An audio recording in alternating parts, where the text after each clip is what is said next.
Good morning, everyone. I am Christian Angelo Manisio de Salisa, and we are here to discuss the computer abuses.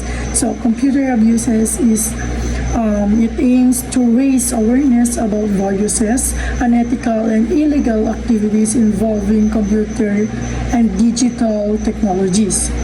As our dependence on technology increases so much, our opportunities for abuse. Understanding the types, motivations, and methods behind computer abuses is critical to prevention and protection. So, computer abuses, or the definition of computer abuses, are unethical and often illegal acts that involve the misuse of computer system, networks, or digital data. Example of common abuses is the hacking, spamming, denial of attack, or the DOS attacks, or denial of service attack, worm and viruses, and of course the internet hoaxing. So the purpose of this can lead to loss of privacy, financial damage, data theft, and can even disrupt national infrastructure. Ethics in computing. So ethics is this is the discipline that deals with determining what is right and good, what is right and wrong, or good or bad. It is guided by the principles, values, and standards that shapes human behavior and decision making. So, what is computer ethics?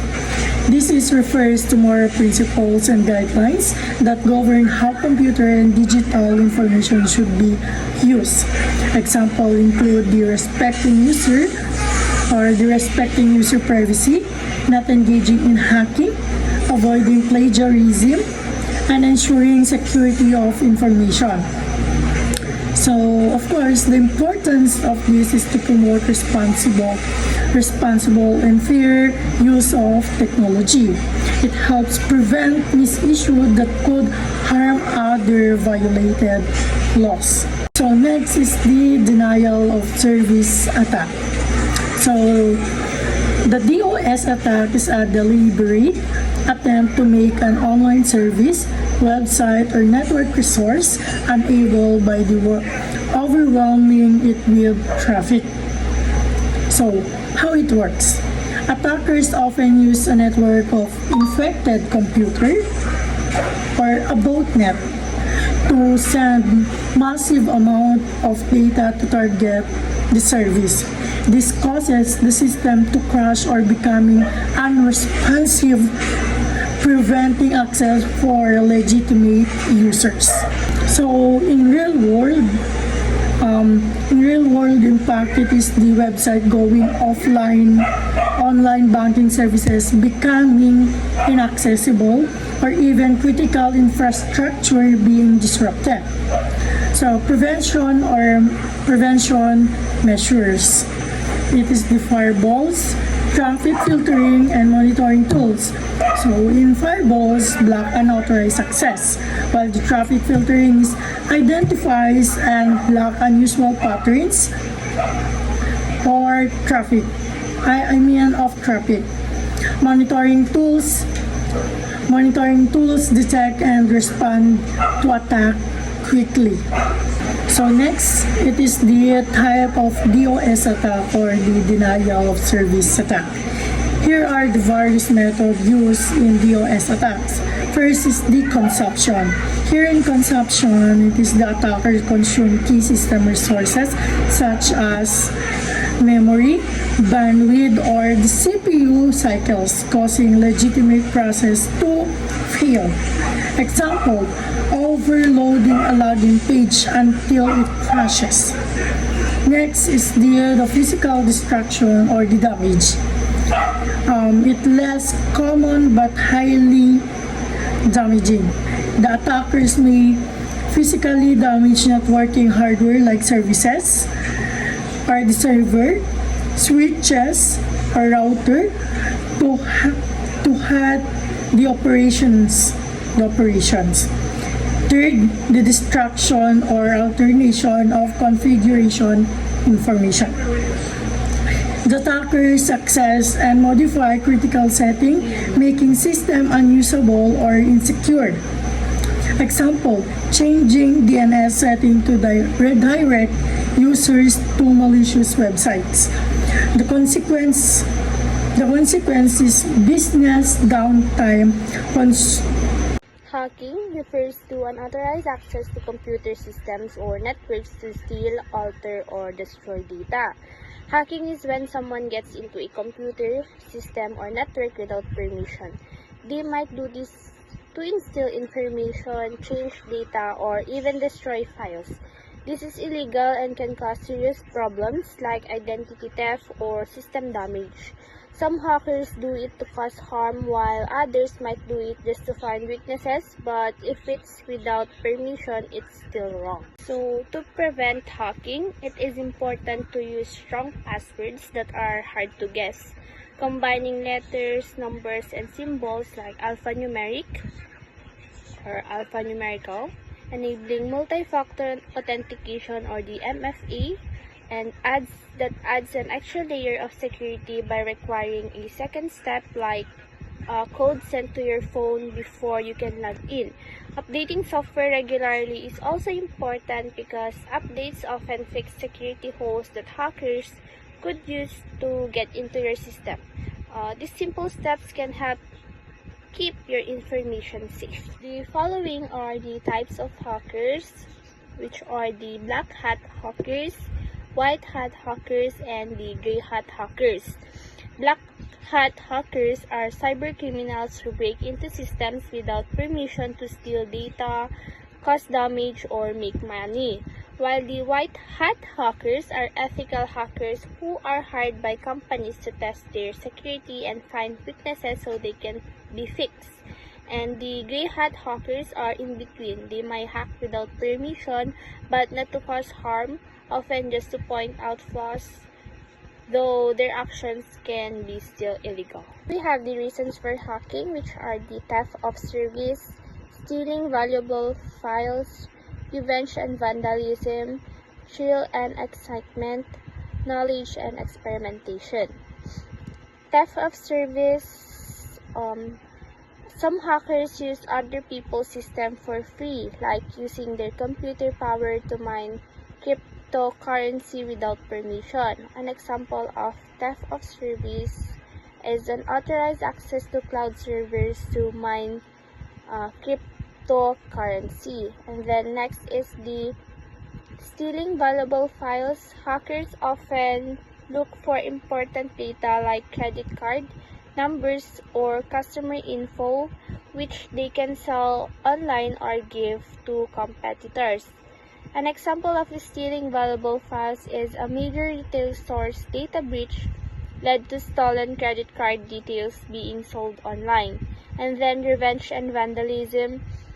Out of anger or to get back at someone, hackers may damage or deface websites like a student messing up their school site after being expelled. Example would be a former student defaces their university's homepage after being expelled. And then the thrill and excitement. It is some people hack just for fun or to see if they can do it even if they don't want to hurt anyone. Example is a teenager hacking into government systems without malicious intent. Lastly is the knowledge and experimentation. Some hackers explore security weaknesses to learn how systems work, or they are curious and want to learn how system works, often trying to find and fix security problems in a helpful way. Ethical hackers identifying vulnerabilities to improve cybersecurity is one of the examples. So hackers may attack systems for different reasons. Some do it to use services for free, like stealing computer power to mine cryptocurrency. Others steal valuable data such as credit card numbers or customer lists, which they sell online. Some hack out of revenge or to cause damage. like defacing a school website after getting expelled. There are also hackers who do it for fun or the thrill of breaking into systems. And lastly, some are just curious and want to learn how system works, often helping to find and fix security problem. Next are the hackers' code of ethics. Number 1 is do not intentionally damage any system. 2. Do not alter any system files other than ones needed to ensure your escape from detection and your future access. Next, do not leave your real name, real handle, or real phone number on any system that you access illegally. Be careful who you share information with. Do not leave your real phone number with anyone you do not know. Do not hack government computers. Don't use codes unless there's no way around it. If you use codes long enough, you will get caught. Be paranoid. Remember, you are breaking the law. Watch what you post on boards. Don't be afraid to ask questions. That's what more experienced hackers are for. Lastly, you have to actually hack. So these are the unofficial rules that some hackers follow to avoid getting caught or causing serious harm. They suggest not damaging systems or changing important files except what's needed to stay hidden or keep access. Hackers are advised to stay anonymous, never share real names or phone numbers, and be careful about who they trust. Hacking government system is strongly discouraged, and using special codes can be risky because it increases the chance of getting caught. Being cautious and paranoid is encouraged since hacking is illegal. They also reminded to watch what they post online. Ask experienced hackers for help, and most importantly, actually practice hacking to learn. Spamming and flaming. Spamming means sending unwanted messages over and over, usually ads or scams. Flaming is when someone sends angry or rude messages to upset others. For example, you might get 50 emails selling fake products or see people fighting in the comment section of a post. These actions make online spaces unsafe and annoying. We can prevent spam by using spam filters in our email and avoid flaming by reporting or blocking rude users and not replying to online fights. Worms and viruses. Worms and viruses are types of malware, which means harmful software. A worm spreads through network by itself without needing to attach to a file. A virus, on the other hand, attaches to a file or program and it spreads when that file is opened. Both can slow down your computer, delete files, or steal your private data. For example, if you open an infected email attachment, your computer might get a virus. To prevent this, always use antivirus software and never open files from people you don't trust. Internet hoaxes. Internet hoaxes are fake messages or lies shared online to scare or trick people. These messages often say things like, if you don't share this message, your account will be deleted, or click here to win a free phone. But they are fake. These tricks can steal your information or spread fear. For example, someone might believe a fake warning and give their password to a scammer. To prevent this, always check if the message is true. Don't believe or share things that sounds too scary or too good to be true.